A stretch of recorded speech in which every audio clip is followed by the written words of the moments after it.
Morning, sweet world, and welcome to the No Dunks podcast presented by FanDuel. It's Monday, May 11th, 2026. I'm J.E. Skeets, back in the Classic Factory, and alongside me, as always, Tass Mellis. Podcast listeners, this is for you. Next to him, it's my Top Shot hot boy, Trey Kirby. Ayo. Ayo. And over yonder, making the magic happen, super producer JD. Hello. There he is. Here we are. Hello to everybody on YouTube. Hit the like button, subscribe. Podcast listeners, 5-star ratings and reviews. How you guys doing? How was the weekend? How the moms in your life?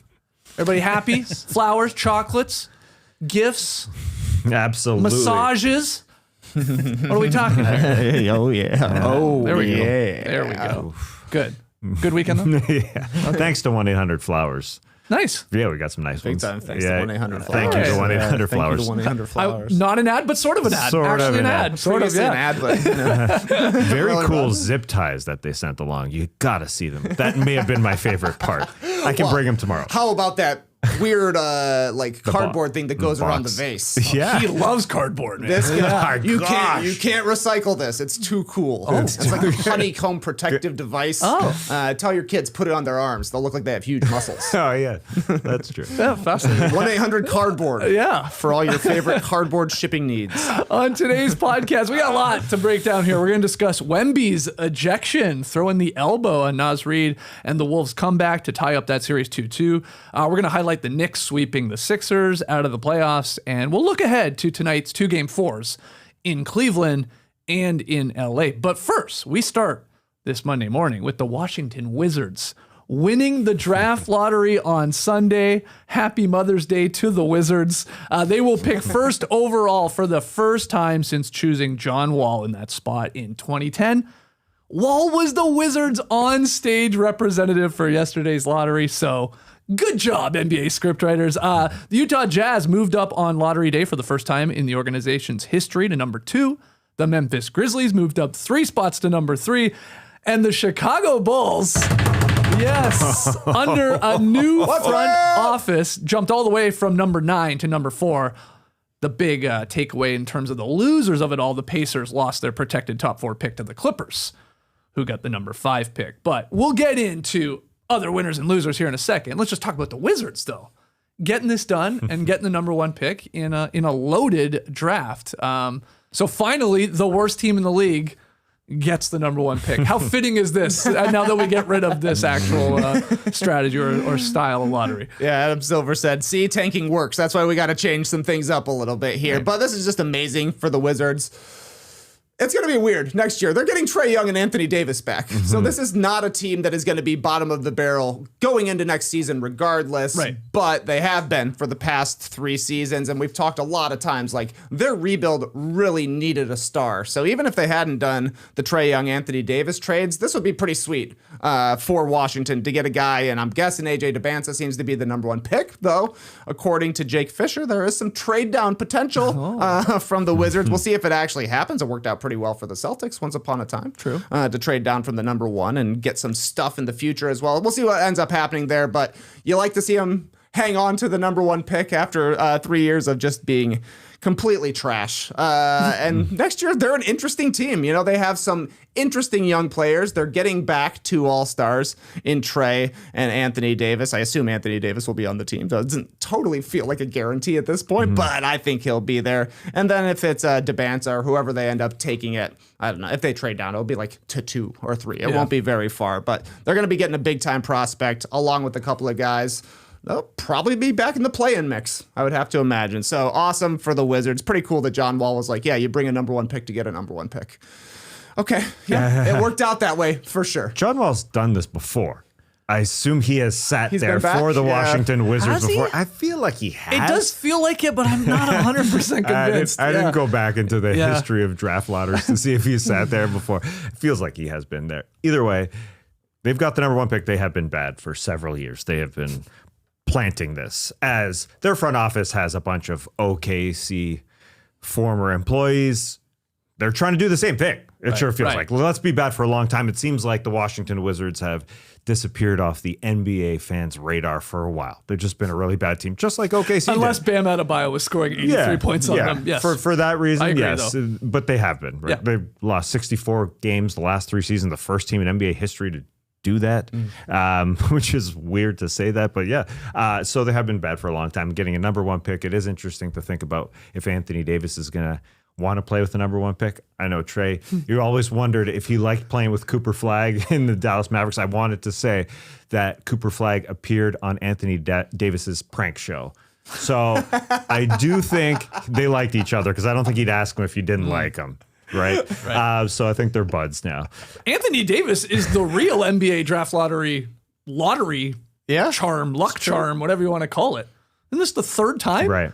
This guy's been on a team and they've won on the draft lottery and back to back here with Dallas and Washington. Was he still on the Pelicans when they got it the one year? No, they traded him to the Lakers, and then the NBA gifted them the number 1 pick. Okay, so sort of Williamson, and he, of course, was the number 1 pick. Yeah, that too. Yeah. Anyway, he's the real lucky charm. The Wizards have to take Debanza, right? That's what all the rumors say. Yeah. It's a fun name to say. Also, he's 6'9". He's just feels like a perfect modern NBA player. Can do everything. From what I read, anyway. I read David Aldridge, who's been part of the Wizards ecosystem for a long time. He wrote, if they don't take BYU's AJ Debanza first, I'll eat my hat. Wait, I don't own a hat. I do, though. I own a lot of baseball caps, so I'll eat my cap. Okay. It's going to happen. I've seen David Aldridge in a baseball cap for sure. So he's got to eat it. Can't remember. He's got to eat it. There are people wondering, could the Jazz get very, very aggressive in trying to swap, like you were saying, 1 and 2 there. Utah trying to get that number 1 pick from Washington, give them stuff in them, play their future picks, just so they could get their, Utah guy there, their BYU guy in AJ Debanza. But I don't think that's going to happen. I think it's going to go Debanza 1, Peterson 2, and then it gets really fun with the Grizzlies selection between either a Boozer or a Wilson, and then Trey gets sort of the leftovers, but with the Bulls. But yeah, what's your read on what the Wizards will do here with the number 1 pick? I mean, most likely they'll keep it. Yeah. Number 1 picks don't get traded all that often, but it is pretty interesting that the Jazz actually moved up. They do have the history with Debanza, basically moving him out to Utah for prep school and then for BYU, funded by literally the Jazz owner and their GM. Pretty crazy. They have the means to be able to chase a number 1 pick. They could give up their number 2. You're not moving that far down. If you're the Wizards, if they like Peterson better than Debanza, why wouldn't you take a second first-round pick or something like that? Or Ace Bailey, right? There are things that the Jazz could do if they really, really want to get up to number 1. But stasis is kind of the most likely outcome, and either way, it's working out nice for the Wizards. They're getting the guy they want, regardless. Getting the number 1 pick means you get to choose the first guy or any other trade option you want out there. So perfect for them. And it's worked out well for the Jazz here for the first time in a while, where they tend to drop a few spots here, even after being extremely bad. But they had the perfect tank mode this past season. We go get Jaren Jackson Jr. We continue to play our guys for 3 quarters. We sit them for the 4th quarter. Our fans are still filling out the stadium, and we have a bunch of great guys going forward with Keontae George and Triple J, as I mentioned, Lauri Markkanen and Ace Bailey. Now you got the number 2 pick, so it's worked out pretty damn well. Final thought on the Wizards here. The winning combo, 4-2-1-13. And I wanted to ask you, Tass, did you watch what the NBA released soon after the actual broadcast, where we do the envelopes and Tatum shows them, but then they give you the footage of that back room where the media's in there and all the reps for the teams. Did you watch it? I read. Because you keep saying it should be televised. Yeah. Well, I read. So you didn't watch it. It's got to be televised way better than what they do. Yeah, that's why I asked. An actual show? That's not a show. I watched it. It's the most boring thing of all time. Right. Well, because it has to be, because it's actually quite serious and all the rules and regulations, and you need to explain all that. Well, I thought you were going to say because it's cover. They make it so boring that nobody would want to watch it. They can do anything they want there with their deep fake technology. It was brutal. But brilliant stuff by Adam Silver to throw everybody off the scent. You wouldn't rig it for the Wizards and the Jazz, 2 teams that had embarrassing tank moments this season. So if you don't do it this year, you can do it every other year. Yeah, right. I read Brian Windhorst's recap of the entire thing, and he basically said it was the opposite of boring. Being in there, it was exciting. No, it's not. Well, yes. I mean, watching again, televised is different. I mean, he knew every single detail. You said 4-2-1-13 as he was doing it, as he was reporting on it. He knew absolutely every outcome that was possible with every lottery ball. So I don't even think the 13 mattered. That last ping pong ball didn't even matter. It was the Wizards at that point after the 4-2-1 came up. They were the only ones that had combo. 4-2-1 in their options. Anyways, yes, I want it to be televised, but I want it to be a production. Okay. You know, not a nothing. When you watched it, it was literally nothing, right? It was it's hilariously boring. A still cam. Well, no, there's one guy explaining the rules. There's one guy doing the whole ping pong balls into the machine. There's another representative there sort of saying what the team is. But a funny part was the Jazz actually won the third pick as well. Yeah. So they're like, okay, just reset it, and they got to do it over because obviously they could get that combo again, but they'd already won the 2 pick. Yeah. So, It's cool. It was cool. Sounds cool. It is somewhat fitting with the lottery reform coming that this is the result we get here, though. Because since the odds changed in 2019, the worst team had never won the number 1 overall pick. So now in the final year of this format, it hits for the Wizards, who lost 26 of their final 27 games and had the Bam debacle and have been garbage for 3 years. And it's like, well, they're the worst team, and here they go. They get the number 1 pick. And then we will completely get rid of this, and it's going to be even more random, really, in theory, if we go the way we think we're going with it in terms of the results. But congrats to the Wizards fans. They Very need good year this. to win. Very good year to win. Any other thoughts on them, or let's get to some other winners and losers? Where do you want to start? Pick open floor here. I mean, tanking is a winner. Okay. Absolutely, tanking is a winner. The Wizards and the Jazz both traded for stars at the deadline, getting Trae Young and Anthony Davis in the Wizards case, getting Jaren Jackson Jr. in the Jazz case, and then they shut both of them down. They both had very embarrassing moments regarding tanking. Bam's 83 hung on the Wizards, kind of a black eye on their season, and the Jazz literally got fined for the shenanigans that they were pulling, and they got the top 2 picks. That's crazy. The Jazz are in the same boat as the Wizards where they needed the star of their rebuild. They've got everything else, but they needed that number 1 guy. Now they get one. They're going to be adding veterans with Kessler coming back from injury, Jaren Jackson Jr. coming back from fake injury, Lauri Markkanen coming back from the world's longest sickness. Like, they've got guys coming back to play with Keontae George, who had an awesome season, and whoever they end up picking, maybe Darren Peterson, feels like he fits nice there. You could even say Memphis tanked. John Morant was out for months with an elbow injury. They traded away Jaren Jackson Jr. They traded away Desmond Bane prior to the season. So I think this shows, there were incentives to be bad because you could get a top 3 pick in the draft, and those 3 teams did.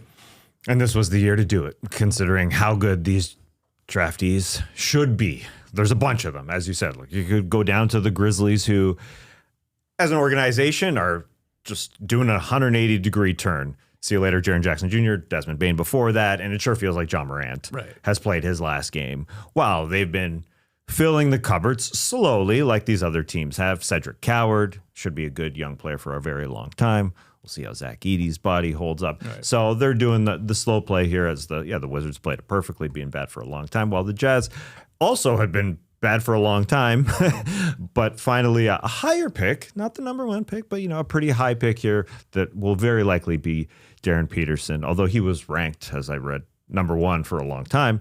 But then the body issues, the cramps. I read that apparently doctors have said that creatine was part of the body cramps and Trae. I immediately thought of Trae too. I was like, there's no way that's true. That's got to be the true. only guy that cramps up on podcasts.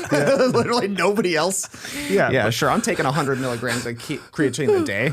Yeah, exactly. It's got to be true. Just 5 grams. Yeah, just five. But apparently he's going to get off the creatine. Or I don't know what the report is. But either way, then the Bulls obviously have to be labeled a winner, and of course the Clippers. Yeah. Well, okay. Let's talk about the Bulls here quickly, because I do want to know who do you hope falls to you at number 4 as a Bulls fan, or are you in the boat of like, honestly, who cares? This is incredible.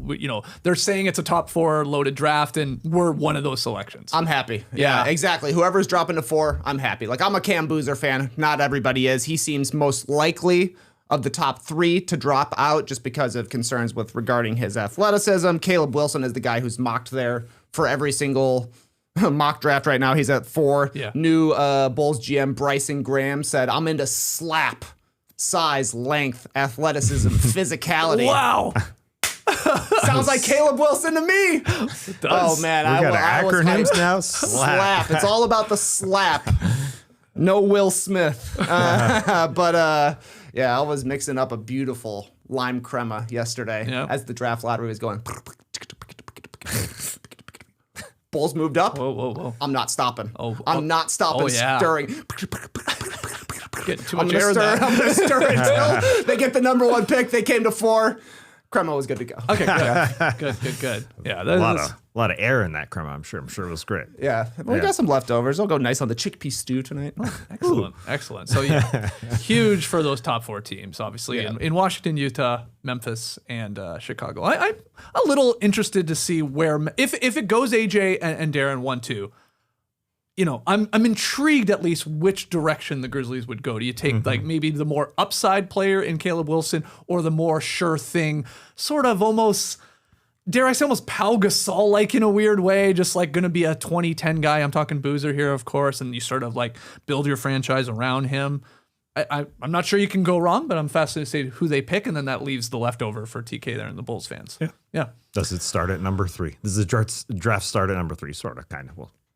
Well, we shall see. Either way, though, like you look at the top 4 and you're like, okay, this kind of makes sense for where the prospects are slotted to go. Like, I don't think that the Wizards would be as interested in Darren Peterson as they are in AJ Dubance because they just traded for Trae Young and gave him an extension. Yeah. The Jazz have a bunch of big guys and could use a guard, so maybe they get Darren Peterson. Yep.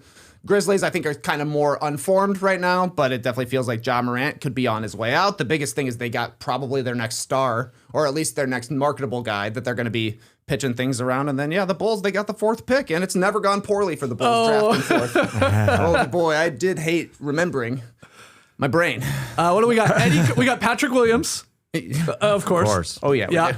We still got him. Yeah, still got him. Eddie Curry. Marcus Fizer? That's right. And then a bunch of older guys that I do think Yeah, Tom Borwinkle was the biggest name on the Bulls. Tom Borwinkle was a problem. Yeah, Tom Forwinkle, they were calling it back when he went number 4 in 89 billion years ago. But, it's a new era, and this is the first step to the Bulls being back. We'll take it. Okay, well, let's talk about the other big takeaway from the draft lottery results. It was, the loser-winner combo of the Pacers and Clippers, Tass, with that pick going to LAC at the number 5 spot. Pacers traded their fairly rare lottery pick with protections from number 1 through number 4 and then number 10 through number 30 as part of that package for Ivica Zubac. And it was basically a 50-50 coin flip. I mean, it was a little bit, like 48-52. And it did not come up Pacers. It came up Clips as they get this, to the point where I think Kevin Pritchard's apologizing on Twitter. It was like, hey, we took a risk here. He said, I'm really sorry to all our fans. I own taking this risk. Surprised it came up 5th after this year. I thought we were due some luck. Okay. I mean, do you want your GM to believe in the basketball gods? Yeah, you do. Yeah, I guess so. But also, you also want him to know the probabilities. Yeah, it's still basically 50-50. But unpack this here, Tess. This Pacers Clippers pick going to LAC. Yeah, trading the number 5 pick for Ivica Zubac, essentially. You throw in Benedict Mathurin and Isaiah Jackson also going to Los Angeles. It's a very different trade here. Well, the Clippers overall, they gave up on this season, and then they decided to trade James Harden away for Darius Garland. So short term here, this next year, in Kawhi Leonard's eyes, has got to be a huge win. We shall see what they are next year. But obviously, the Clippers, they won the coin flip. Lawrence Frank did it again, I guess. That's why he got the extension, I guess. This is huge for the Clippers. Yeah, I mean, they got, not only did they get Zubac, they also got the 2029 first. That's pretty incredible for Zubac, a 0-time All-Star, a 0-time All-NBA player. He was okay last year. He wasn't great. I think he's going to fit nice for the Pacers for sure. But the Clippers went from having a 0% chance of having a pick, period, to getting the highest pick they could possibly get. And they got Darius Garland. Who knows what they'll end up doing with Mathurin, but at the very least, you got Garland as a young guy. You got whoever they drafted at number 5 as a young guy. Probably That's a guard. pathway to it's a pathway to at least a new team. Oh, yeah, absolutely, And it felt like they were stuck with the Kawhi, Paul George, James Harden era. Unless, of course, the NBA finally wraps up their investigation into the aspiration scandal and take away this pick from the Clippers, and nobody gets to pick with this one. Probably not happening, but we are still waiting to hear if there's any repercussions. Yeah, and Kawhi, the very few words he said was, and always aimed at next season. Even when they were getting better, he was always talking about Darius Garland getting right and practicing and playing with this team and getting used to them for next season. So their team, it's them with hopefully a number 5 pick, as long as it's not taken away. It should be pretty solid going forward. So we'll see how long. I outlined Kawhi because obviously one of the better players in the NBA, could be a very good team if they all form together. But at some point, Kawhi's going to want out as well. I mean, he doesn't have many years left. So I think this year is extremely important, and who they get at number 5 will be important. Yeah. They could trade him. I think they could trade Kawhi. He's got 1 year left on his deal, $50 million. Had a good season last year. Mm-hmm. There's some talk of they could be a team that even trades down in this draft. Like there's this glut of guards here. It's like who do you want to pick from like the 4 or 5 guards when you get into that second tier, and maybe they like somebody near the back end, so you get something back. Because the Kings, probably one of the losers here from draft lottery results. I mean, falling all the way to 7th. The Nets, also one of these teams. The Nets are a big loser here. When you zoom out over the last couple of years, the Nets traded 3 first-round picks and 1 first-round swap to regain control over their 25 and 26 first-round picks, so they could tank. So they could have control of those picks, be bad, and maybe hit in these lotteries. Instead, what did they do? They moved down a combined 5 slots in these 2 lotteries. And just like the Nets, like lottery luck is bad. I mean, if you look back since you go back to 2010, when they've held their own pick, it like always drops. And when that pick that they had got to another team, it almost always at least stays the same, if not improves. So it's like when they hold it, it just always goes down. So I don't think I'm, breaking news here. The Nets sort of a loser here of this loaded top of this draft lottery slipping out. Totally, yeah. Yeah, them and the Kings, if we're being honest. Yeah, the Kings drop in 2 spots. Do you want Brandon Ingram? The Toronto Raptors got to be calling and saying, hey, you're not getting a great draft pick. You always just add players to this roster and make it a hodgepodge of players that aren't going to be all that great. You don't want to keep Domantas Sabonis. What about that trade? Straight up. It's very straight up. Straight up, essentially. The money is pretty similar.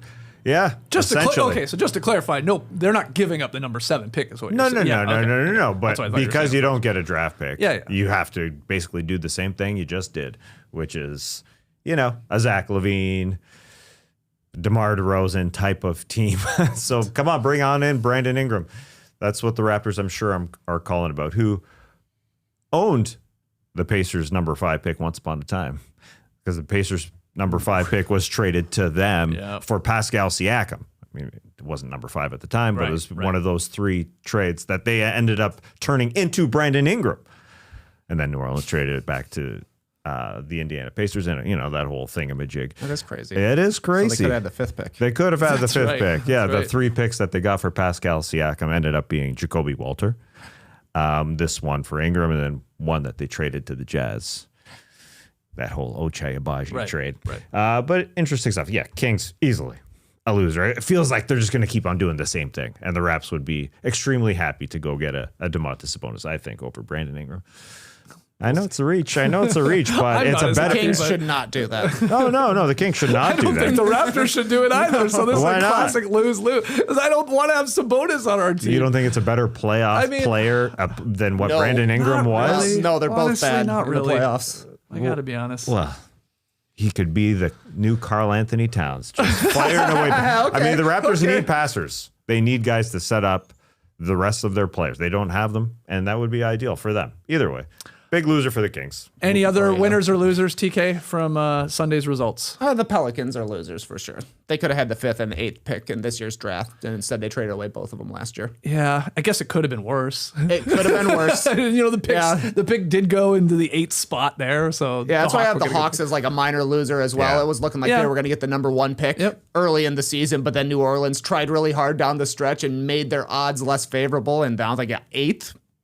It's still good for the Hawks. They had no pick coming into last summer, and instead they are getting a top 10. But still, you would have liked to see 1 through 3 for sure. Oh, absolutely. And then that Hawks pick, essentially, it's Asa Newell and this 8 pick for Derek Queen. Mm-hmm. Are they going to get a better player at 8 Then Derek Queen. I don't know. We'll see what Derek Queen becomes because it's still young. He's still super, super young, but looks like a very talented player. It's an interesting. We'll look back on this a few years from now and see if the Hawks made a good pick because it ended up at number 8. It looked awesome for a long time. The Bucks at 10th and the Warriors there in the 11th slot. You know, I guess losers in terms of their fan bases and franchises. Like they could have used a real big hit here, jumping way up into the top 4 with, you know, the whole Giannis and Milwaukee situation. And then obviously the older team in Golden State. So they don't really move much at all. They're just there. Everybody was convinced one of them was going to basically win this thing, especially there was a lot of talk about the Warriors. Oh, watch, you just watch. Steve Kerr just re-signed. What does he know?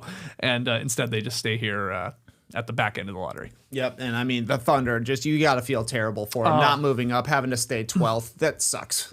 If you're a Thunder fan, you must be just completely devastated today. Yeah, especially because they're going to draft like Yaxel Lendenborg, and he's going to be amazing right away. Slot right in. Didn't they draft a guy? They drafted a guy 14th last year. He didn't even play. Thomas Sorber. Yeah. Like he was a lottery pick. Yeah. They have lottery picks that never play. Nikola Topic was a top 10 pick as well. He played like 4 seconds this season. Yeah, they'll be okay. They'll be okay. Any other draft thoughts here before we take a break and get into some basketball talk? Not me. No? Nope. Nope. Anything else? No. Did you think AJ DeBanza looked sad that he was going to be going to Washington? I just thought he looked serious. Yeah, serious is probably a better way to put it. I always do like when they make them take the photo holding all the hats. Yeah, check the hats. Yeah. Look how many hats I can hold. How many hats do you think you could hold? Over 50. Easily. They're stacked. No. The I was going to say you ones? can't stack them. No, because they like straight across? Yeah, like, you know, they take them. No, they're not stacked like top. They're like, so it's a good photo, right? So you can see all the teams. He's got 6 hats. Yeah. How many could you do? Could you do all 30 teams? Should we buy 30 hats? I think I could. I think we could. Yeah, you need help. You need help somebody putting them on. Somebody's got to stack them for you. Of course, you're not going to be able to do it yourself. Well, 30. That's a lot. It's a lot of hats. All right, let's hear your thoughts on the draft results there. Were you a big winner? Was your fan base or your team a big winner yesterday, or did you fall? Are you a Nets or Kings fan? Let us know there in the comments how happy or sad you are after Sunday's results. We're going to take a quick break here, a little earlier than normal, and then we'll get into last night's NBA games. FanDuel is giving you better payouts on same-game parlays all playoffs long. With more ways to build and more value every time you play, you can stack your picks like you're stacking hats your way for every game, every matchup, and every moment. From spreads to player points to threes and more, build it all into the same-game parlay and just go for bigger payouts without. So if you're betting same-game parlays this NBA postseason, bet them on FanDuel. More options, better payouts, all NBA playoffs long. Head to FanDuel Sportsbook app to get started. FanDuel, the official partner of the NBA. Play your game. All right, time for Hoops Talk. And we'll start with Anthony Edwards, delivering 16 of his 36 points in the fourth quarter to help the Wolves even their second-round series against the Spurs on Sunday night with the 114-109 victory following the stunning ejection there of Victor Wembanyama early in the second quarter of Game 4. Let's start there with the Wemby ejection. Naz Reid aggressively boxing Wemby out. Spurs center got tangled up with some Wolves players, including Jaden McDaniels, and Wemby not happy about it. So he just chucks a clear elbow, connects squarely with Naz Reid's chin. He goes down. And after review, the referees assessed Wembanyama a flagrant 2 foul, and he was ejected. He had to ask Harrison Barnes, what the hell is a flagrant 2 foul What's that mean? That means you're out of here. Okay, I'm out of here. What happened? Holy moly. This was obviously huge to the game, though. Great fight from the Spurs, and they were up in the fourth quarter, and we'll unpack that. But the two questions off this task are, one, was this a warranted flagrant 2 ejection for Wembanyama? And then 2, is that it? Are we done there? Or will the league suspend Wembanyama for Game 5 or more moving forward? What do you think? Unquestionably deserved to be tossed from this game. Okay. I think the big winner is Jaden McDaniels for hitting Wemby in the head that got him so frustrated that he said, I'm sick and tired of this, because all the talk before that hit was, well, this guy is handling all this physical play so well. He's so calm.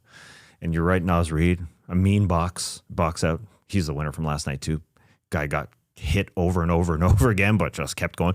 But then Jaden McDaniels hits him over the head, and he's so mad he throws an elbow. Will he get suspended? I don't think so. Mm-hmm. I think he paid his dues in terms of playoff dues. You are ejected from a game early, so I think that's fine. I think we are where we are, done and done.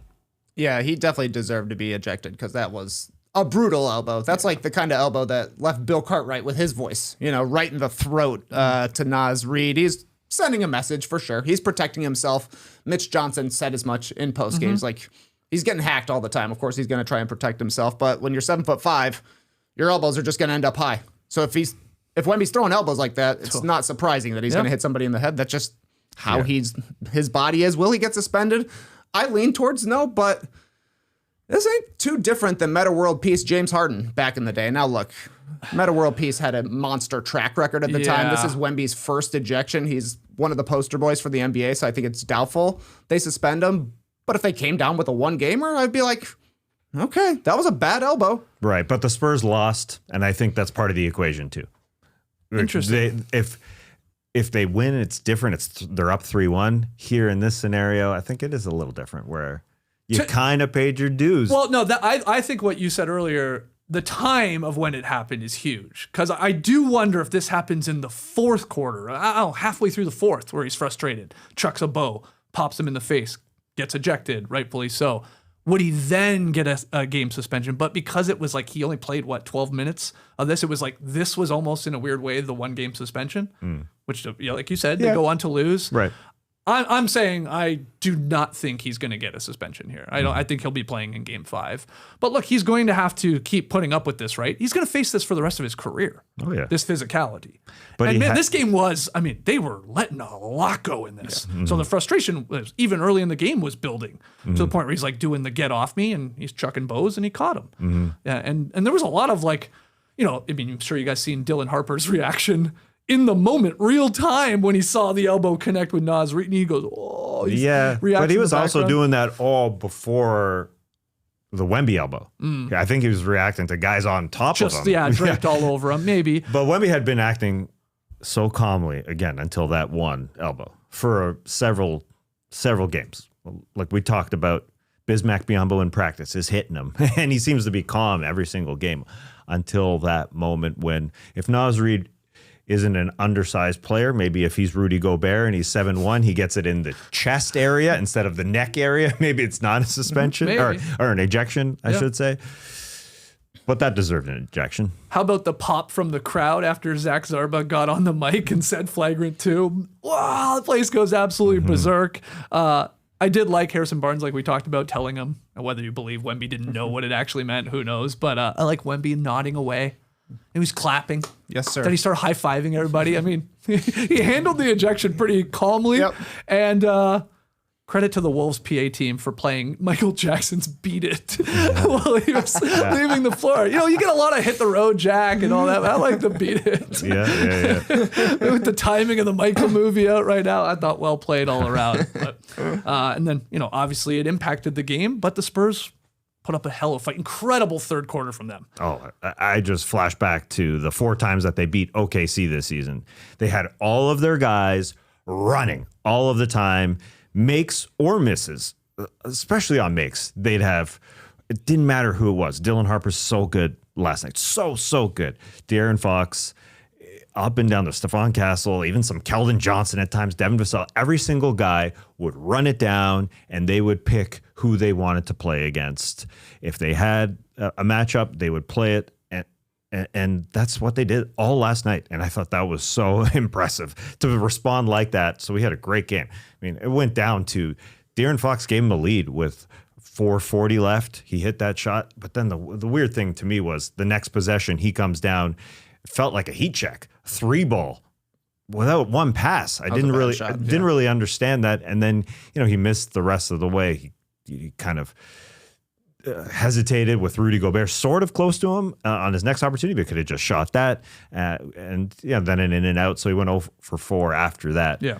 It was a fun ending. It came down to the 2 clutch guys on both sides. Like who came through and who didn't in game 4. And Ant was hitting all these tough shots, hit a couple big threes, had that huge putback to extend the lead, where Fox was obviously missing down the stretch there. Yeah, Fox had 3 middies that he definitely could have made and that he made in the first half of the fourth quarter, and just it wasn't there later on. But I actually kind of thought Ant carried them to the finish line, and it was the other Wolves that got him over. I thought it was pretty funny when he was asked post-game about it, and it felt like he was negging like Naz Reid and Rudy Gobert. He said they made small-time plays. I was like, what? How dare you say that about things? Like, but coach said small-time plays equal big-time wins. I was like, oh, saved it. Yeah. No, you got me. You got me, Anthony true, Edwards. Though. But it's like, true stuff. Randall grabbing offensive boards, or like that little floater pass he gave to Gobert, throws it down. Gobert was a monster on the glass. Naz Reid had the nice dish to Gobert underneath. He was playing well, playing big. So the Spurs, they didn't have Wemby. They tried Luke Cornett during the first half of the fourth quarter. It wasn't going well. He was looking a little bit out of gas, maybe a little bit overtasked, having to step in for Wemby. Then they tried the small lineup and couldn't grab a rebound. Yep. So it was those small-time plays by the big guys that it adds up to a big win. Anthony Edwards, he was cooking. Oh, my God. Oh, my God, yeah. Well, he got completely exhausted. He was not good. He was not good the last 5 minutes. He did have the one putback, but he was a big part of the reason that the Wolves almost threw this one away, too. I'm convinced if game 1 and game 4 were 49 minutes long, this would have been a sweep for San Antonio, because the last minute was brutal for Minnesota. I don't know what they were trying to do. They got saved by Ayo Dosunmu's foot. Best foot catch since Nebraska football, 97. That was wild. I mean, they had Best to get it foot obviously catch. into the front court because of how close they Long were to pass the here. back Long court. pass. Yeah, long pass coming up, and oh my God, Ayo Dosunmu, sort of gets undercut a little bit by Fox. They're both going for the ball, and then it hits the back of his leg, and then he nearly fumbled it away and Yes, he somehow did. kept it in bounds. So otherwise, maybe pretty the Spurs cool. pulled this off. Yeah, Edwards definitely gassed. You saw him go into the tunnel. He literally grabbed an oxygen mask. Totally. You don't see that very often in NBA history, I don't think. I mean, it was a really quick spurt on the oxygen mask, and then he got right back out there with just for a quick squirt. And yeah, he obviously had an incredible fourth quarter until that point. Yeah, the Spurs they couldn't close it out, but a lot of fight to get there. And Anthony Edwards also said post-game, talked a little trash to Spurs rookie. He said, I guess he was talking about Dylan Harper. He's like, I would have packed it on him. I would have dunked on him. Yeah. But for that, if my knees were good, so admitting that his knees obviously aren't right, but pretty funny that he's talking trash about I would have killed that rookie, essentially. Pretty funny. I believe him. Yeah, he looks friggin' good. I mean, he's able to pick whatever side he wants to go on, or if he's going to pull up from 3. And he was hammering, and he was hitting them. He looked so good. Oh, he dapped up Mitch Johnson after he That got was one of pretty the cool. threes. That was very That fun. was very funny. Last night's game 4 to me was a perfect example of why you should never live tweet during a game, because when I tell you the things I would have tweeted about Julius Randle through this game for the first 45 minutes or so, I thought he was complete garbage. I thought he was blowing it. I was getting secondhand embarrassment watching him first off try and guard any of the guards on the Spurs. He was getting cooked by anyone that he got matched up on. And that's a tough cover. I get that. But he was coughing the ball up all night. Some crazy ones. There was that fast break one where he just completely gave it away. I'm like, what are you doing, man? But then he totally redeemed himself. Like you said, Trey, at the end, he had some big boards. Beautiful, sort of a crazy Randall play where he just ISO'd on Castle. He's way bigger. So he came from the 3-point line, curled in, back down, spun, and then Cornette came over to help, and that was a beautiful little dump off to Rudy Gobert. So I thought brutal for the most part game from Randall, but right at the end made some big plays. Yeah, watching him against Stephon Castle before Wemby went out, I thought that this was supposed to be sort of an advantage of his, size-wise. The Spurs are going to be small aside from Wemby, but Stephon Castle had a really, really solid game and was winning that battle for a long time. Until the end. Yeah. But lots of Wolves. Trey mentioned the Rudy Gobert plays. I mean, he got hit by Wemby in the face once. The offensive boards. I mean, they had 12 second chance points in the first quarter, the Wolves did, led by Rudy Gobert. Naz Reid was huge. Conley splashed a couple shots. They all got them to that point at the end of the game. Oh, I shouldn't say all. I mean, there's lots of guys who missed a lot of shots. But I thought the Naz, the Conley, the Rudy for sure helped out, and then had Julius some big Randle. plays. He had that did. huge layup there. And He's one. screaming. Yeah, it was an and one where he's screaming to the rim there, and then obviously And the his catch at the end. foot, nice footwork. So lucky, So lucky. It was so lucky. Yeah. but he grabbed it. You can't call a kickball in that situation. Just hit his Offense leg. can't kick the ball, so you're right. Yeah, and it's just like hit him like way up on the leg too. I thought it Wasn't was a funny. foot. Ant shouted out Roddy White of the Atlanta Yeah, Falcons on that one. What a pull from Anthony Edwards. Like, I mean, Julio Jones would have probably been the guy I would have thought of if I'm a Falcons fan like him, but Roddy White, maybe he did a foot catch at some point. Yeah, Roddy White, he was already tweeting about it. He was happy to get his name referenced there on the broadcast. So best of 3 series here. Sounds like we all think Wemby will be there for Game 5. I guess we find out today, or probably find out today with the game tomorrow. I mean, is this one just still set up for a classic 7-game series? It's sure leaning towards that. Well, maybe. I mean, I just think both games are going to be close no matter what. Spurs could win 5 and 6. I guess the Wolves could too. It's what we anticipated. This was going to be a hell of a That's why they've been series here. super close. Because that was like, look, I was getting worried, obviously, picking the Wolves in this. I'm like, oh my God, no Wemby. And I'm like, I don't know if that's a good thing with this Wolves team. And then they were down, what was it, 8 or 9 points? And it's like, this is their season right here. Yep. And Ant sort of just saved them, and then everybody else contributed at the end. But I don't think they're coming back 3-1 against this talented Spurs team. So, yeah, now it's best of 3, and we'll find out the pivotal Game 5 tomorrow one's night. pivotal. This is a pivotal This one. one's a definite pivotal. That could be whoever wins Game 5 goes on to win this thing. And How I close mean, they are. a huge part of it will be the decision from the league office if Wemby plays or not. Because he had a poor Game 1 on the offensive end. Obviously, had the 12 blocks in that game, set the playoff record, but wasn't much offensively. And then the games he played well offensively, the Spurs totally dominated, including that game Friday when he looked like he was from another realm. Oh, yeah, right. That Friday performance by Wemby was sick. So if he's able to play in the final 3 games, I think advantage Spurs, having home court advantage as well. But if he has to miss Game 5, like that's a total toss-up. Yeah.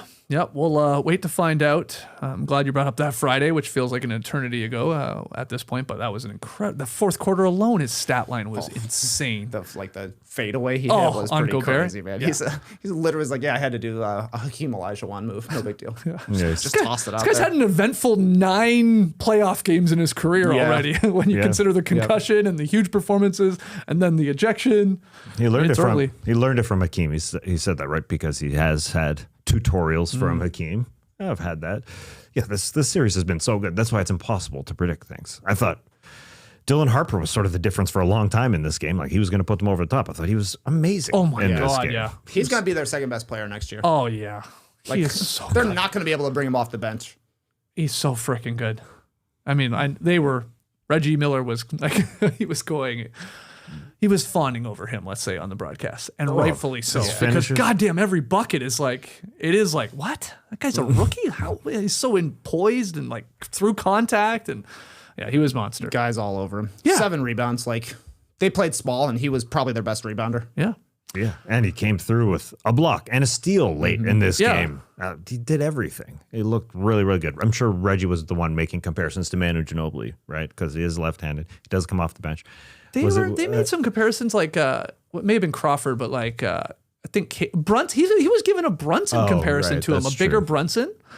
See the vision, and then maybe did Cade get brought up too? I can't remember if they did or not. Anyway, he's great, and I'm with you, TK. So good. He's a star already. He's shooting 55% from the field, 40% from 3 in his first playoffs as a rookie. That's pretty solid. Pretty solid. So Game 5 tomorrow night, and we'll wait to see what the league does with Wemby. Let's hear from you and the stream team. You think he'll be suspended? Think he deserves to be suspended? No, fine. Where do you go with this one? I do not know why, unless you were obviously a Wolves fan, why you would ever, like, if you're just a neutral NBA fan, I don't know why you would be like cheering for a Game 5 suspension. I don't get that personally. I'd like to see them battle it out here as they have been, but yeah, I don't know. Also, like, Silver's not doing it. Or who's in charge? he has the James guts? Jones? Yeah. No. know, probably. And I don't think it's right. I think he got ejected. It was early enough in the game, had an impact on the game. He's got no track record of this stuff. Yeah, move on. Let's play. Knicks sweep in Philadelphia, where it was, what do you think it was? 75, 80% Knicks fans in attendance? They were having a damn party because they buried the 76ers 144-114. behind a Game 4 3-point barrage there. And they are back to the East Finals, our first team into the Final Four. This was Deuce McBride. Deuce hitting 7 threes in total, 4 for 4 in the first quarter, 25 points. The guy's been given the small gesture, too small for me, in each series. CJ McCollum did it to him. Tyrese Maxey did it to him. He'll get it in the next round, too, I'm sure. Starting for OG Anunoby, they win 2 games without OG. Oh, yeah. No problem. It is a different offense with Anthony Towns out there rifling it around. You think in the first 3 games of this playoff series, or this playoff run for the Knicks, and then afterwards where they changed it up and went to Cat passing around and everybody talking about Cat and how he's evolved. You'd think that his numbers just in general have gone up. Well, before those assists, he was 21 points per game. He dropped to 16 points per game after that. But it's just so different. He's just a part of everything, making everything a part of everything. He jumped from 3 assists to 8 assists per game since. They're good. This is the best Knicks we've seen. How can they not go to the NBA Finals? How can they not? I know it's too early to call it, but how can they not against whether it's the Pistons or the Cavs? Anyway, they're going to the NBA Finals if they're hitting 25 threes in a game, I'll tell you that. 25 threes on 44 attempts, that's 57%. And they tied the record for most threes by a single team in a playoff game. And this game was over after the first quarter. They were 11 for 13 from 3 in the first quarter. Yeah. That's a ridiculous number to see. I blame the Boston Celtics on this. Go on. Well, Philadelphia won their championship by beating the Celtics in Game 7 of the first round. Right. Celtics would have definitely given the Knicks a better run here, and this is coming from a guy who picked Sixers in 7. Right. So them blowing this cost us a decent second round series here because the Sixers had nothing, and I also put a lot of it on Bede. Like, he had a pretty good game yesterday, 24 points on 8 of 8 shooting, but he played Game 1, didn't look good. Sixers blowout. They shouldn't have played him that game, so they didn't play him Game 2. Had a chance to win, didn't win, brought him back Game 3 for some reason. Completely threw off Maxey's rhythm. They were playing through Embiid the entire time. In Game 3, I thought Game 4 was a little bit better job of at least splitting the responsibilities between Maxey and Embiid, but they like to be in the second round of the playoffs and you're wondering, will we get the number 1 usage guy on our team to play? Will he have any sort of legs? That's just not a way you should go into a playoff series. So it felt like they were beat going into Game 4. And then the Knicks caught fire, 11 for 13, and it was just over. And so the Sixers, what a weird season. Like, I think this is an encouraging season for the Sixers to play as well as they did, to see Maxey take a step to being like a All-NBA. He'll probably be second-team All-NBA this year. He was in the mix for MVP at one point, at least getting votes. Paul George had a great playoffs up until this game for the most part. Those are encouraging signs. Edgecombe, a really great player, but you get smashed the way they did, losing in a sweep and losing by basically 50 points in your last game, getting booed off the court by Knicks fans in your own building. That's like just a classic depressing end to the season for the Sixers. Yeah, same old. Oh, yeah. Just a different route to get there. Yeah, I mean, the Knicks are rolling right now, too. Like, they don't want to break. I know it's nice to get OG some time here to rest up, and they have maybe some older guys that could use the days off as they wait for the Pistons Cavaliers to do whatever they're going to do in their series and how long that goes. But, like, they are just rolling. The Knicks have found right now the perfect balance between high-end talent and then the depth, and Mike Brown getting contributions from these guys that come in here. And they're just clicking. I don't know what the hell happened in that locker room after that Game 3 loss to Atlanta. But dating back to the Game 4 win over the Hawks in the first round, they've won their last 7 games by an average of 26.4 points. They've had a true shooting percentage of 66.2% over this break. In the 2 closeout games against the Hawks and 76ers, they won by a combined 81 points. We're always told that's the toughest game to win. The one where you put a team to bed for their season. That's the toughest. That's been the easiest for the Knicks as they play just elite basketball. Like people, Knicks fans that have been Knicks fans for like 40 years are like, this is the best the Knicks have ever looked. And they're not wrong. They could easily be 8-0 in the playoffs. Right. Yes. With the 2 losses. If CJ McCollum misses 2 shots, they're 8-0. Sure. Yeah. So, yeah, they are going to be heavy favorites, as they should be, I think, against obviously the Pistons, who played them well in the regular season, and the Cavaliers, who have not like impressed by any imagination here so far. No. Yeah, they're rolling behind. Would you even consider Karl Anthony Towns on the defensive end a liability right now? Like we always have since he's been with the New York Knicks. It doesn't feel that way just because he's so involved offensively. Mike Brown adopting what Domantas Sabonis used to do in Sacramento for him. That's why Domantas Sabonis on the Toronto Raptors. You got to do it. But Karl Anthony Towns just feels like he's involved every single possession. He's not just standing around. It isn't just Jalen Brunson bringing up the ball. So I thought coming into this postseason, the second round matchup against the Boston Celtics, who was supposed to be them, would slow down their whole playoff momentum. But it's easier than last year now, considering obviously they're playing better. But last year they had the Pistons, then the Celtics, then they lost to the Pacers in the third round instead. Very different here with, And there was the Hawks. and there was injuries now piling up for the Sixers. Knicks last year, which we sort of do forget about. That's not to discredit what the Pacers did in that incredible run, but there was a lot of guys banged up, getting injured, starting to come out of the lineup as that went on. Like the playoffs are like, it's a war of attrition to some point. So this is huge to obviously not mess around, wrap this up, Yeah, and now get to Brunson was banged up last year. Oh yeah, Mitchell Robinson was out. It's like, OG, because how good they have been with Karl Anthony Towns leading the way, that's rolled into Mikal Bridges playing way better. And so many guys playing so well. It's like OG Anunoby right here, right now.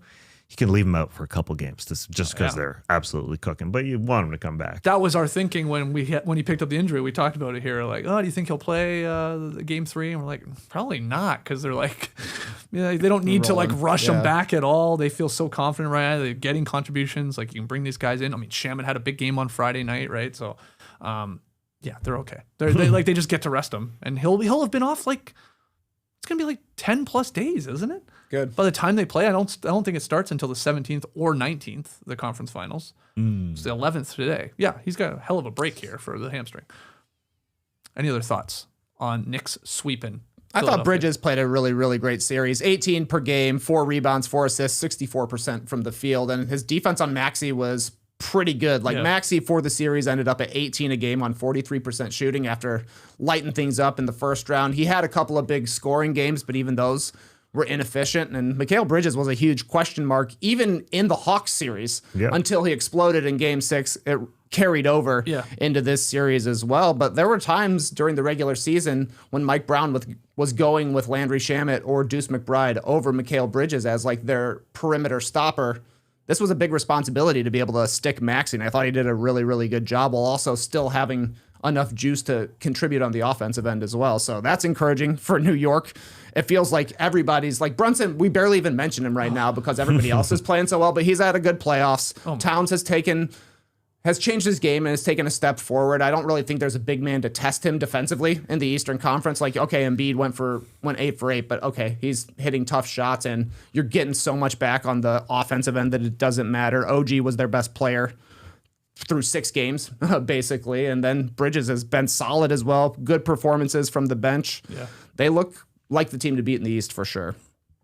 Yeah, 25 of their threes, I think, in game 4. 21 of them were assisted, too. So, like, the ball is just, the player movement, the ball movement, it's clicking offensively. The numbers they've just put up in this series were astronomical, like, offensive rating-wise. And, especially because then there was a bunch of garbage time in game 4, and that sort of brought it down a little bit.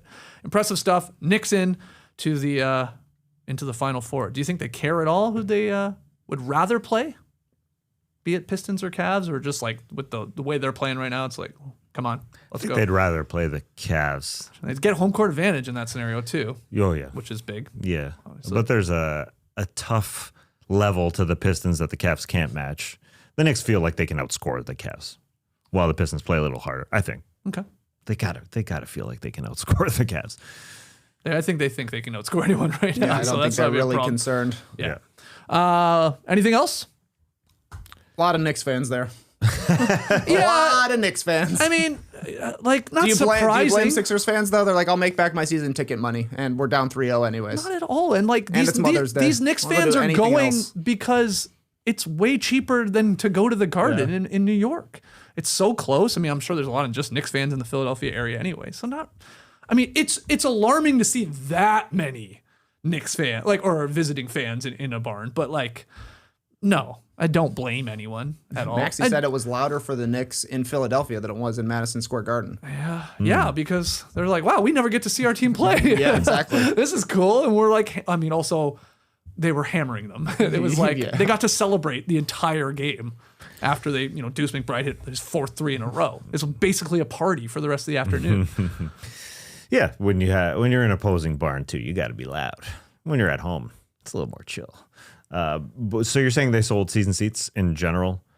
I'm saying I'm not surprised that people that would have had Philadelphia 76ers season tickets see the season coming to an end and say, all right, I'll sell this ticket for $1,000. Right. Oh, has it been documented how many they sold? I'm just wondering. I haven't checked the ticket. Here, let me text my buddy Grish. But judging by the demographics and the jerseys, it looked like about 75% of Sixers fans sold their tickets. It was like the wall for the Knicks. It was crazy. They were holding up their Mitchell Robinson dunking on Joel Embiid photos, and it looked no different than if they were playing in Madison Square Garden. Oh yeah. Game 4 was a big increase versus Game 3. Mm-hmm. Yeah, because they're down 3-0. And like Trace saying, it's like, well, that's a wrap. I think we have no chance. So let's make a little money back on these. And I've got, Mother's Day plans here. Let's take do anything else. Yeah. Everything's dead. And whoever on did Mother's that, Day, they made the right decision. Yeah. Maybe you don't love to see it. Maybe still support the team, but come on, at a certain point. Mother's Day is a great day to do things that you think, oh, it'll be busy. People will be out there, but it's not true. Really? Yeah. Went to Costco yesterday thinking Costco's on weekends always busy. Right. Mother's Day, not so much. Cruising. Nice. Cruising. Open lanes. What'd you get? Anything fun? Oh, very fun stuff at Costco. What'd you get? Oh, I got some dried figs. Thanks for asking. The big bag? Big bag. I got that big bag. Smyrna dried figs. Straight from Smyrna. Oh my God. They're so good. Never thought a cat butthole would look so delicious. Great. Got to return them now. Yeah, thanks. I ain't eating those.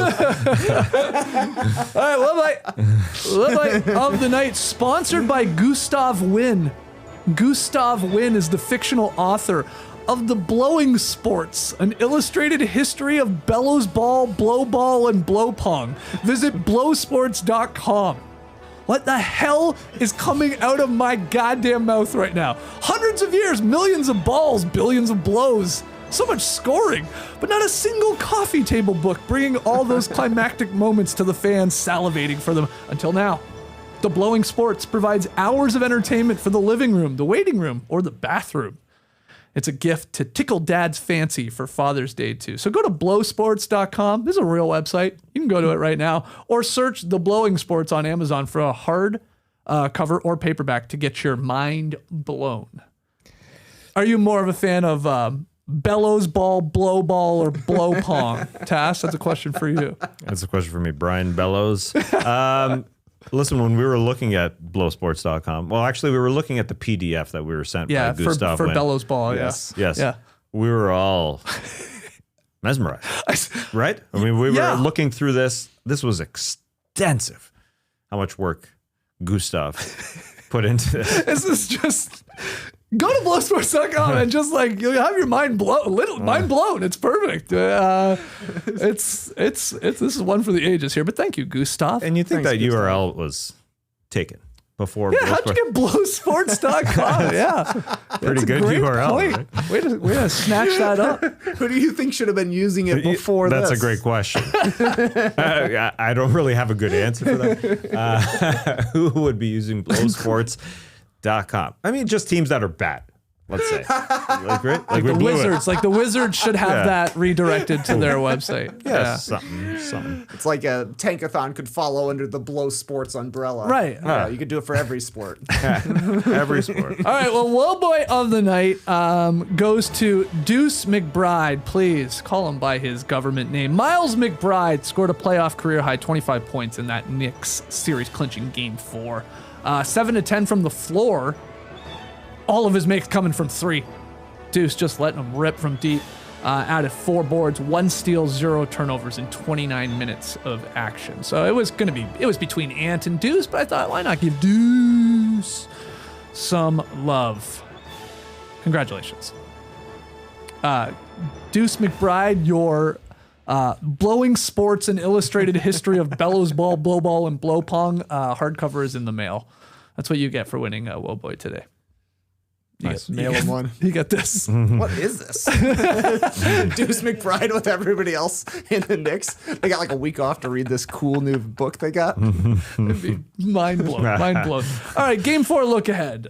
Before we go here, we've got 2 game 4s tonight in Cleveland, in LA. Let's start with the Pistons Cavs. I mean, we didn't talk about it because it happened on Saturday, and there was a lot of other things happening with the games and the draft lottery, but Harden coming through. Finally did it in the clutch. Told you. Yeah, you did, man. You absolutely called it. But he sort of, them and the Cavs obviously keep their season alive. They go down 3-0. They're not winning this thing. So it's 2-1 now. And what are you looking for tonight here from Cleveland side of things? And can they do this again? Can they do it again? Detroit, they did miss a decent amount of bunnies in this game. I thought they could have gotten off a little bit better. But the Cavs, they fought. Max Strus was given, I'm sure there was a max stress level, let's pun it up, amongst Cleveland Cavaliers fans. But Max Strus came through with these little classic glue guy moments where he's in front of Cade Cunningham. He's trying to inbound the ball underneath his own hoop. So he throws it off the bar that connects the stanchion to the backboard. And then that huge steal, catching it from Cade Cunningham on that inbound, throwing it off of Jalen Duren early. He was a classic guy, hard cuts, drives. His numbers aren't spectacular, but I think he was just doing the stuff that got him to the NBA Finals when he was with the Miami Heat, just that kind of stuff. And then Harden took it home. Those last 90 seconds, just set a pick, go up against Tobias or Duncan. Listen, I don't know. I don't have a great feeling for this game because the season here, it's up for the Cleveland Cavaliers here in Game 4. They lose, it's over. Okay. I think. You don't think we get another 3-1 So, yeah, comeback? we feel good after that one, but who knows? Yeah, I watched this game in a bar in New Orleans, and it was a weird game because, Cavs come out, take control in the second quarter. You're like, okay, huge lead. All right, that's good. They're going to get this home win. But then the Pistons come storming back, and I'm thinking, watching it going oh, that's it. They gave up a huge lead here. They got momentum going, but then Harden comes through. And Cade, man, he was brutal down the stretch. This was bad, Cade. I know he had triple-double. These were brutal turnovers. 3 straight turnovers with 2.5 minutes left. Yeah, rough including stuff. That Given the Cavs a lifeline there, and they took advantage to get this win. But it's tough to sort of predict how this game will go tonight because from quarter to quarter, you sort of get Jekyll and Hydes with some of these teams. This series is very alive. It could be 3-0 either way. All 3 games have been clutch, and it's just been which stars have played better.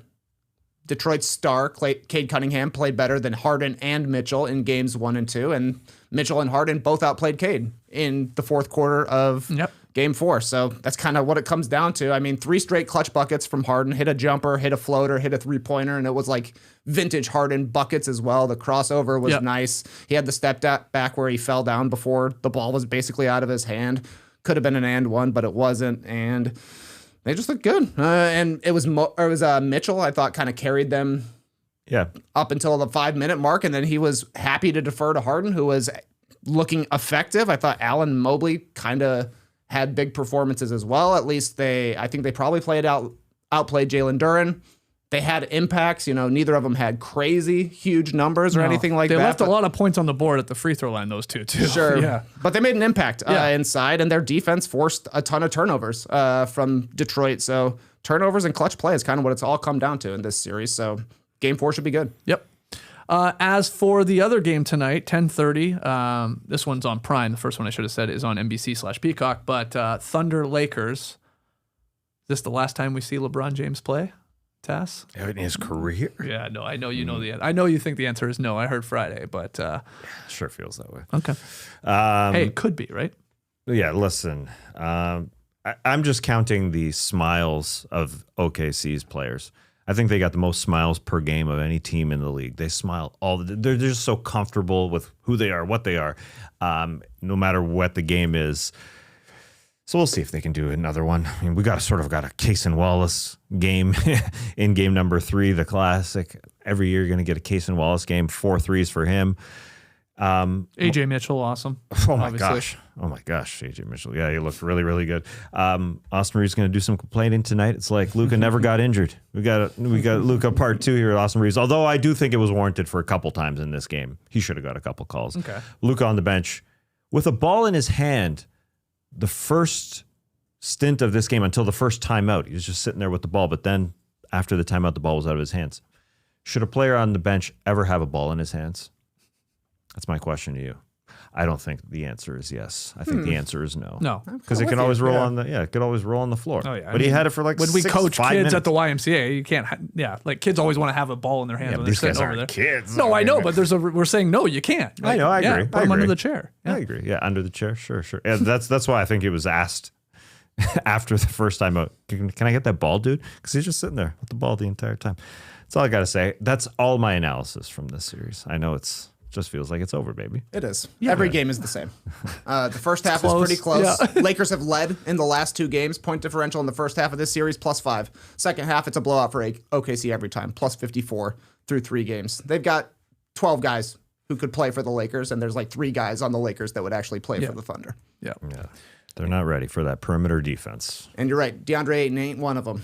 There was a great JJ Redick, I can't play him moment. And then he gave up another offensive rebound and got yanked. You had Dave Pasch calling out DeAndre Ayton and be like, he can't grab a defensive rebound. Yeah. He's right there and he can't grab it. Yeah. So, I mean, will he start tonight? Does JJ really get, I mean, you're right. They need size. They They're do. getting dominated and they've been okay in the inside. first half, but a part of that feels like OKC is just like, we'll just like, we'll lean into this game or build in this game. That's what Redick did last year, was pull Jackson Hayes to play small. Yes. True. So I guess. It was a rough weekend for Lakers fans, though, when you consider like all of Friday after game 3 game 2 was sort of them complaining about, the officiating. Only then for the Thunder to have 10 free throws on Saturday total? Not a lot. SGA I think had a majority of those, but it wasn't a crazy number, of course, and they still lose by 20 plus. So 17 threes. yeah, it's not good. So I don't know. I thought I saw something saying Austin Reeves guarantees a win here tonight. I don't know. It came across my timeline. So I don't know if it was real. I'm like, wow, okay, that's bold. We're gonna win game 4. He says we're going to get a win. Okay. Well, hopefully we get a little more basketball. Otherwise, we're going to have 2 series that were sweeps. And then it's going to be a very, sort of a fascinating schedule here for us with at most 1 game a night, Sort of like just conference gets quiet. finals time. Yeah, exactly. Yeah, it's like pre-conference finals. Good point. So we'll see if Austin Reeves and the Lakers and LeBron can extend this series, or do OKC just sweep here and remain undefeated. This is like a fun storyline here. I think could go to 8-0 here tonight. No team's ever done that. I don't think anyone expects that with either the Spurs or Wolves lurking in the conference finals, let alone the Knicks in the finals or whoever comes out of the East. But the Thunder are awesome too. So, would you put it past them to be like, we could try that. We'll do that. A 16-0. Yeah, I mean, I definitely think they could sweep anybody from the Eastern Conference. okay. So maybe it's this net conference finals one. The Knicks are playing well. Yeah, But also, Jalen Williams isn't playing. They don't even have their second best player right now. I know, man. It's amazing. It is amazing. All right, we'll see. We'll see what happens tonight. Sorry, I had a little brain fart there. We'll I don't know what I was gonna watch say. basketball tonight. Yeah, we'll watch basketball tonight. And we'll talk about it tomorrow here at 10 a.m. Eastern. Hopefully you'll join us. Hit the like button, subscribe. 5-star ratings and reviews, podcast listeners. Get your questions in. We'll be hitting the beach at some point this week. No dunks, inc at gmail.com. Please send emails. There we go. Last time I said don't send emails. And in all honesty, we got a bunch that were pretty good, but you can send them on. Hey, bro, let me dap you up. You cleaned up that Gmail inbox real nice. That's clean in there right now. I know You know how much joy that brings me. I know you were feeling it when it was in like the 15,000 unread mark. I couldn't even open it. I would get anxiety. I was like, I gotta get out of here. You got it. I can't believe it. You did a lot of work. Yeah, and it got JD and I to the pickleball tournament here in Because you saw an email that said from last year, and I said, hey, dude, hey, Ben of Carvana, is this happening again? Oh, It's like, yeah, it is. wow! You found an email from a year ago about pickleball like tickets, and then got it Correct. this year. Awesome. Correct. Well, great work, Tess. Well, I'm it impressed. was more for JD. Oh, it was awesome too. Was it? You saw your heroes? My heroes. What do you mean? You saw the best offend pickleball players in the world. I saw the best pickleball players in the world. Yeah. Yeah. Yeah. Okay, maybe not heroes. You didn't like. JD did not like the word. You saw Ben Bennerson and I saw Ben Johns. oh, Ben Johns. And right. John, Waters. John Benson. Ben And who's the Anderson, Ben fantastic Johnson. female player? Annalie Waters. Ah, yeah. Annalie Waters. I got to remember that. Yeah. It was all chalk. The whole day, just chalk. Like, Ben Johns, and then Ben Johns playing with Annalie Waters, then Annalie Waters, then Annalie Waters won singles. It was just all predictable. But hold on. I thought there's like this 15-year-old phenom that sort of like Yeah. crashed the party. Yeah, he made it to the finals, but got his ass handed to him by Ben. more experience. No, not Ben. Ben Oh. doesn't play singles anymore. Oh. Yeah, Why not? singles sucks. It's very tiring. Oh. He's old. He's like 26. Wait, 27. I don't know. He's He's 27 when I checked. That's So 20 old in 27 's pickleball? old. Hold on. I thought the whole thing about pickleball was you could play till you were like 8. a young man's game. Skates. Oh my God. Wow. It's like skateboarding. Wow. Yeah, but in tennis you can be older, and that's more ground to cover. Are you thinking about I Goran think Ben Ivanisevic? Johns can play. Oh, he's wanted to. amazing. Yeah. He could play. He just doesn't. Maybe Roger Federer. The pickleball, the young player Tama Shimabukuro. Mm-hmm. What a name! Wow. Shimabukuro. That's the phenom? That's the phenom. He's the Okay. future. But he lost. He was seeded 22 in this. Oh, magical run. Yeah, it was a Cinderella all the way. I mean, it would have been awesome. Everybody was cheering. I was going to for say it. crowd favorite, I assume? Yeah. Yeah. This is the weird thing about pickleball. Like, because they're so dominant, these players. Yeah. Yeah. They just go from town to town and get booed. Not booed, but they're always being rooted against. Yeah, Like, because everybody wants to see them lose. The upset. But they literally never lose. It's crazy. That is wild. Yeah, They're like if the Harlem Globetrotters were villains. exactly. That's a great comparison. We gotta see the generals pull it off tonight. Oh, not again. Damn. All right. Well, I'm glad you guys got there and sound like a fun time. And good luck to your wife, to Rachel. No, thanks. Playing Yeah. what in semifinals? Semifinals tonight. Okay. If we win this, then we go to the city finals, the full. Oh, I'm sorry. You're playing together. I'm not playing, but I'm on the team, so I'm saying we. You're an okay? alternate team? What are you, an alternate? I will be taking my stuff. We were instructed to take our stuff just in case. Okay. Well, you heard how he came up in the clutch. Yes. I was yes. very clutch. Yeah. So. Good for you. I was. Thank you. You're It's the new true. Ben Johns to me, baby. Oh, thanks. Yes. All right. Thanks for joining us. Till tomorrow. Clipper Bros. You heard it here first. Have a great time. Turn up. Love you guys. Awesome. Thanks for joining us, and remember, I don't know if I believe this, but in the words of Burger King, there's a new king, and it's you. Seen these ads? That's what they say.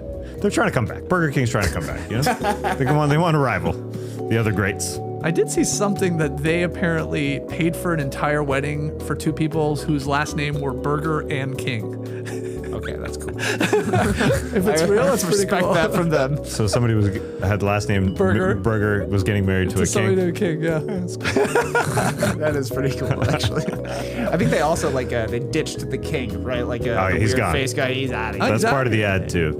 See ya, So bro. now We killed him. we're the king. We're the Exactly. king now. Embrace the day, Kings.